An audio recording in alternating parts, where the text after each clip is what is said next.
Episode 5, Holy Chestnuts and Unholy Poison, the Borgias.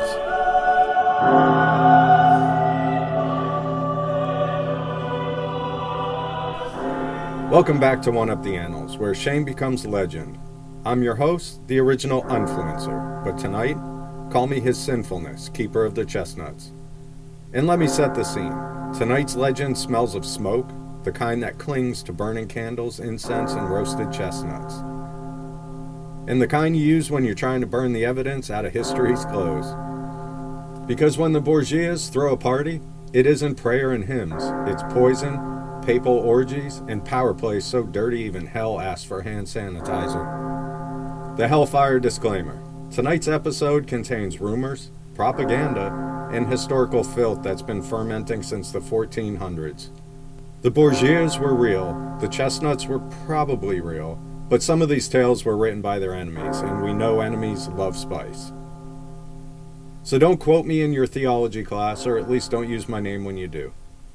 By listening, you agree you may feel uncomfortably aroused, historically confused, and possibly damned. I'm not your priest, your professor, or your lawyer. I'm just the idiot reading the Vatican smut with a microphone. Proceed at your own risk, eternal or otherwise. This episode's scroll mixes fact and rumor from back then. The facts are recorded by historians. The rumors are whispered by enemies. And the jokes? Well, those are entirely my fault. Think of it like incense smoke in a cathedral. Some of it's holy, some of it's just covering the stench. Before we dive in, a little shameless plug. If you like your history filthier than YouTube can stomach, uncensored and dripping with scandal, that's what we serve up on Patreon. Exclusive stories, after dark scrolls, and the kind of details that make you say, I definitely shouldn't know this, but I'm glad I do. So grab your hymnals, hide your chestnuts, and let's carpool to hell together. The Borgias. Let's go!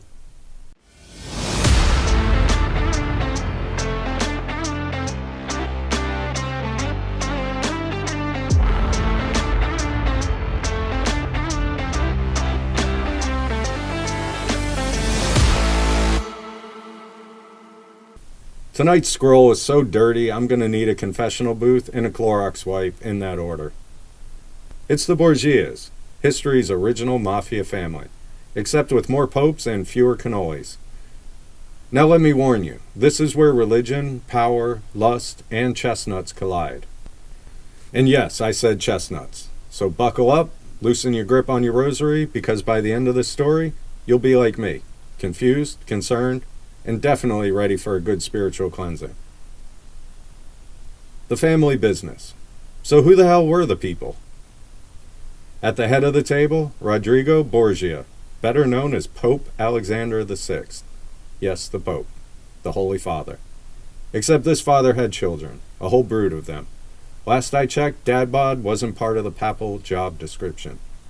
Then came his son, Cesare Borgia, the Renaissance action figure nobody wanted in their toy chest. Half prince, half serial killer, fully terrifying. His resume? Politics, backstabbing, actual stabbing, and sleeping with anything that moved faster than a confession.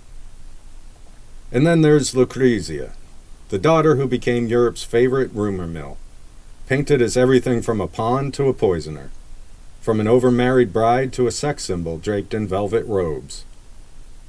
Depending on who you asked, she was either a saint, a slut, or the Renaissance favorite scapegoat. Spoiler, she was probably all three, depending on the day.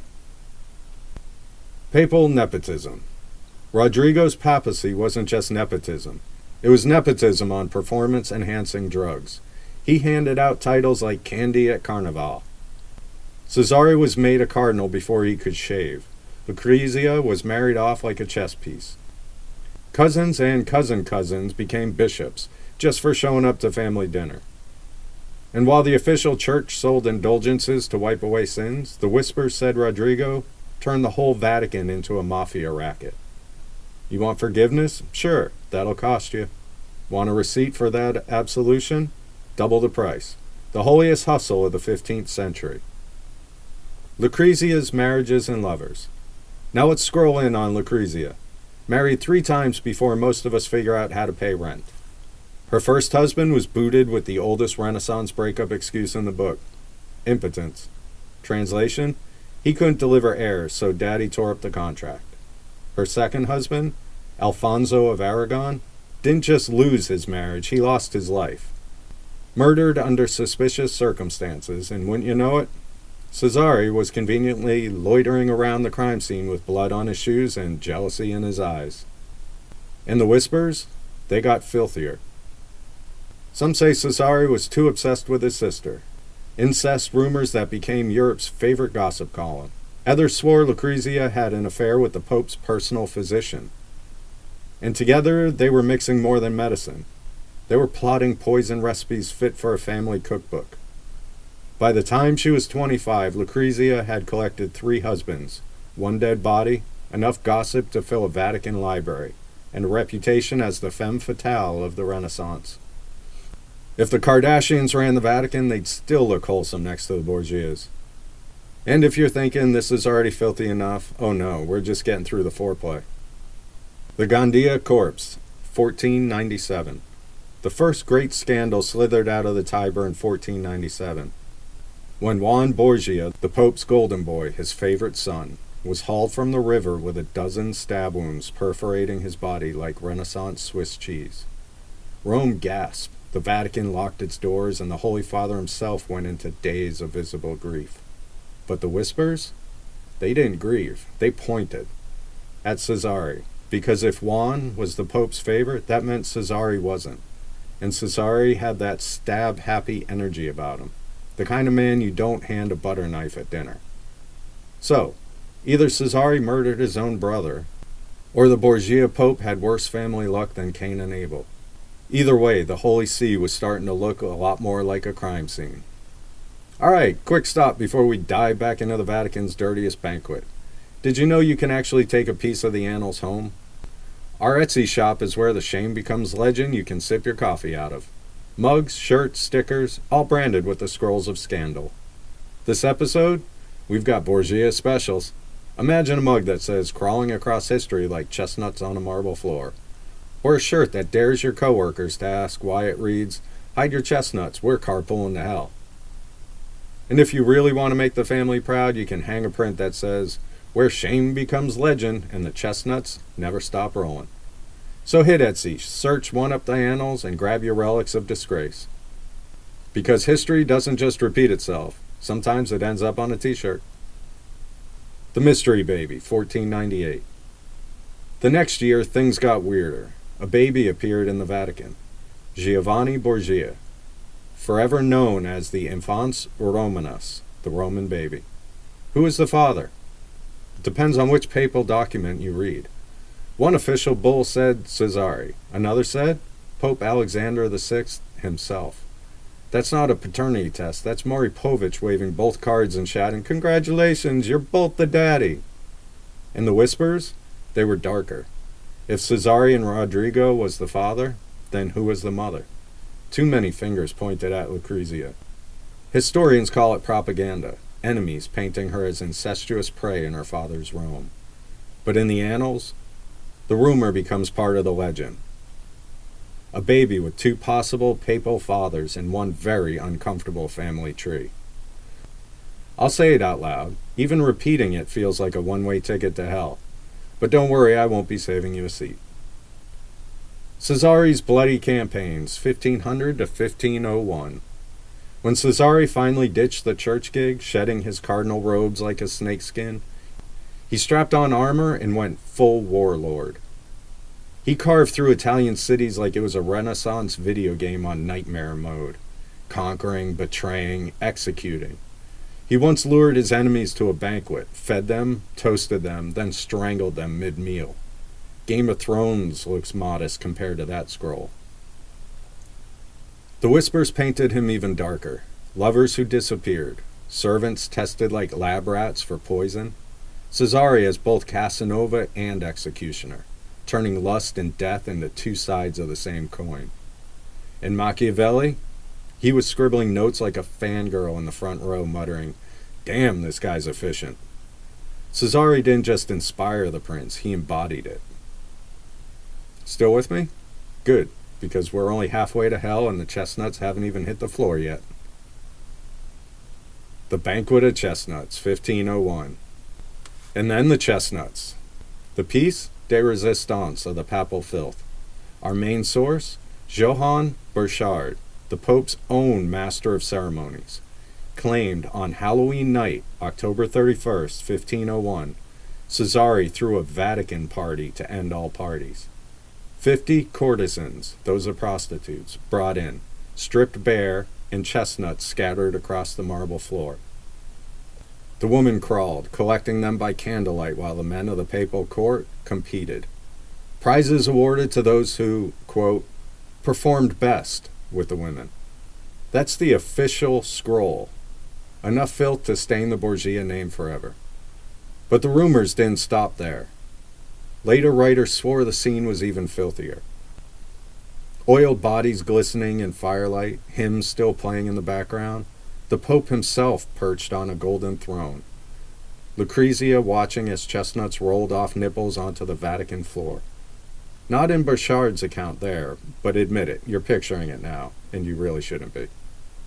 And here's the sting. Burchard insists Pope Alexander VI and Lucrezia were present, watching.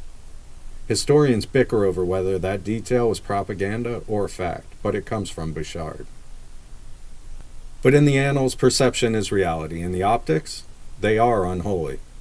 Ladies and gentlemen, I don't even know what to do with this, except put on a rubber glove, pass you another chestnut, and say, yep, I'm uncomfortable. And I bet you are too.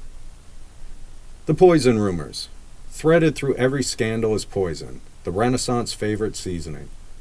Enemies of the Borgias had an inconvenient habit of dropping dead. The whispers named their secret weapon cantarella, a pale powder slipped into wine, delivered with a smile.